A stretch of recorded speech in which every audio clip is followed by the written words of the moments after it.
이스라엘 자손이 라암셋을 떠나서 숫곳에 이르니 유아 외에 보행하는 장정이 60만 가량이요 수많은 잡족과 양과 소와 심이 많은 가축이 그들과 함께하였으며 그들이 애굽으로부터 가지고 나온 발교되지 못한 반죽으로 무교병을 구웠으니 이는 그들이 애굽에서 쫓겨나므로 지체할 수 없었음이며 아무 양식도 준비하지 못하였음이었더라. 이스라엘 자손이 애굽에 거주한 지 430년이라. 430년이 끝나는 그날에 여호와의 군대가 다 애굽 땅에서 나왔은즉 이 밤은 그들을 애굽 땅에서 인도하여 내심으로 말미암아 여호와 앞에 지킬 것이니 이는 여호와의 밤이라. 이스라엘 자손이 다 대대로 지킬 것이니라.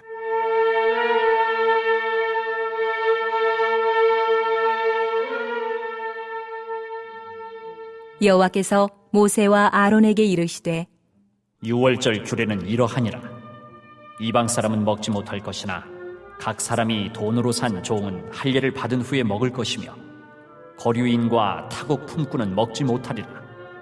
한 집에서 먹되 그 고기를 조금도 집 밖으로 내지 말고 뼈도 꺾지 말지며 이스라엘 회중이 다 이것을 지킬지니라.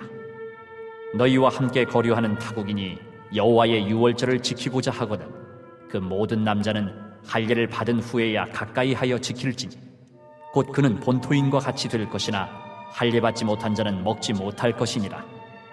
본토인에게나 너희 중에 거류하는 이방인에게 이 법이 동일하니라 하셨으므로 온 이스라엘 자손이 이와 같이 행하되 여호와께서 모세와 아론에게 명령하신 대로 행하였으며 바로 그날에 여호와께서 이스라엘 자손을 그 무리대로 애굽 땅에서 인도하여 내셨더라.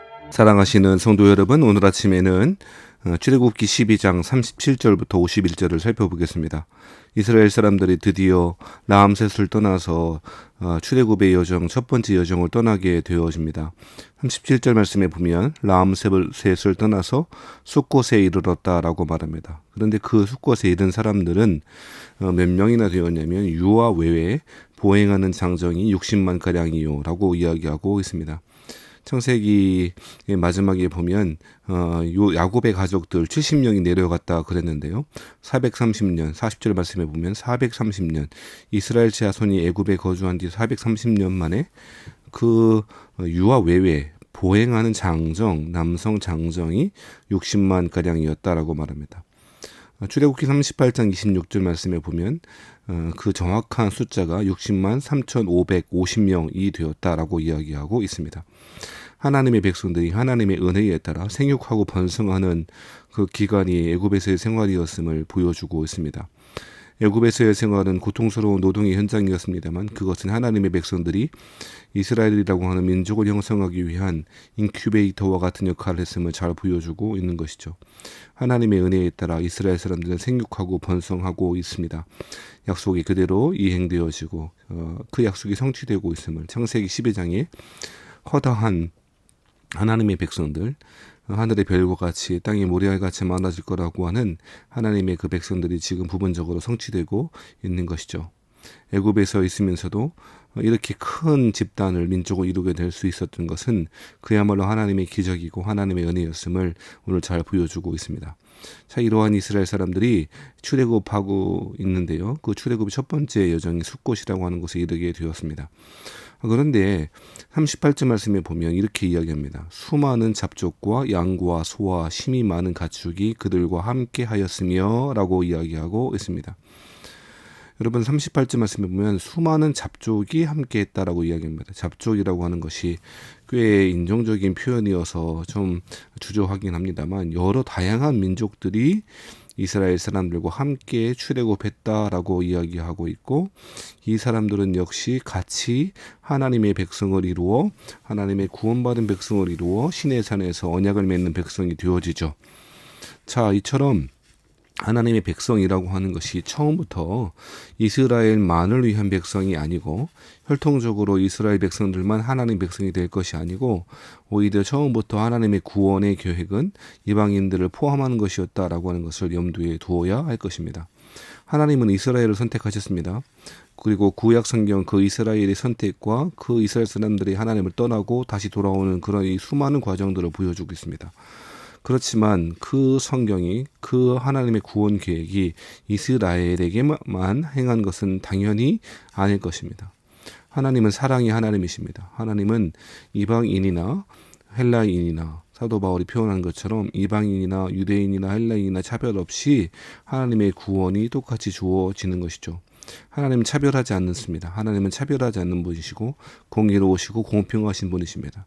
그 구원의 계획에 있어서 이스라엘을 먼저 선택한 것이고 그 이스라엘을 통하여 세상의 사람들이 구원받기를 원하시는 것이 하나님의 경륜이었고 하나님의 계획이었습니다. 하지만 많은 사람들은 이스라엘 사람들을 포함하여 많은 사람들은 자신과 타자를 구별짓고 구분함으로써 자기의 정체성을 드러내려고 합니다. 나는 저 사람과 달라라고 하는 말을 속으로 혹은 밖으로 드러냄으로써 차별하고 사람들은 그렇게 자신과 타자를 그렇게 배제시키는 일들을 하고 있는 것이죠. 사랑하신 여러분, 이것은 절대로 하나님의 뜻, 하나님의 선하신 뜻과 같지 않습니다.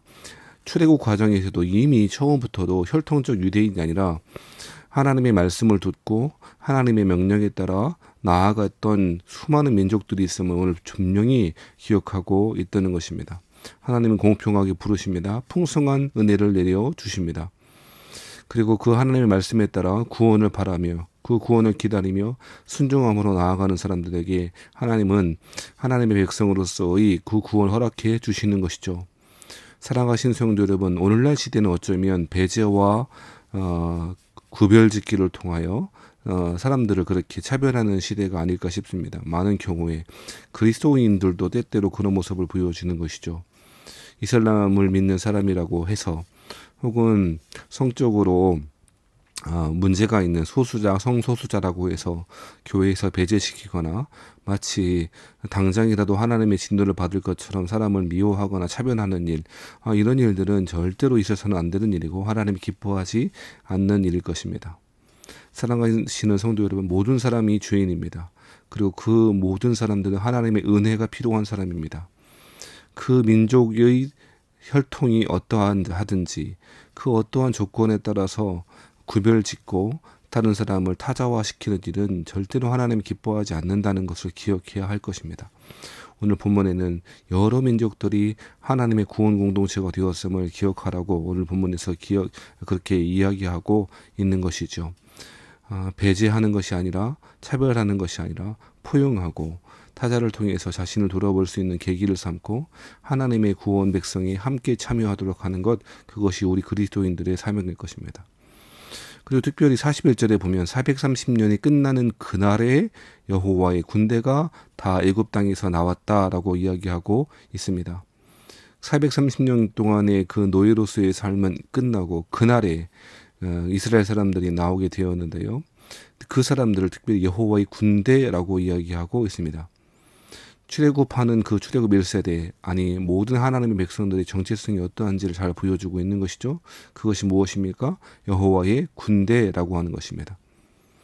하나님의 백성들은 하나님의 군대입니다. 세상이 하나님의 복음의 능력을 가지고 마귀를 그리고 세상의 세속성을 그와 맞서 싸워서 이기는 하나님의 군대인 것입니다. 사도 바울이 에베소에서 소서에서 이야기한 것처럼 머리에서부터 발끝까지 하나님의 백성으로서 무장하고 세상에서 그리스도의 군대로서의 사명을 감당하는 것이 바로 오늘 본문에 잘 보여주고 있는 것이죠. 사랑하신 여러분, 말씀을 정리해 봅시다. 교회에서 상처받은 사람들 대부분의 특징들은 교회에서 소외감을 호소하는 경우들이 많이 있습니다. 사회적인 지위나 재산의 정도나 신학의 경력에 따라서 무리짓고 구별짓고 하는 일들이 많이 있는 것이죠. 그 가운데 많은 사람들이 상처를 받고 있지요. 사랑하신 여러분, 교회 안에서부터 먼저 다른 지체에 대한 관심을 넓혀가고 누구도 차별받지 않는 하나님 나라, 그 하나님 나라 공동체를 구현하기 위해서 우리는 힘쓰고 애쓰시는 저와 여러분 되기를 바라고요. 그 나오는 날 6월절에 무교절에 규례를 주시고 순종할 것을 요구하셨고 이스라엘 사람들은 그 순종하였습니다. 그 순종한 백성들이야말로 하나님의 군대이고 구원받은 백성임을 기억하시고 세상 가운데 하나님의 공의를, 하나님의 승리를 증거해내고 살아가시는 오늘 하루, 오늘 일주일이 우리의 삶이 되시기를 주의 이름으로 부탁합니다.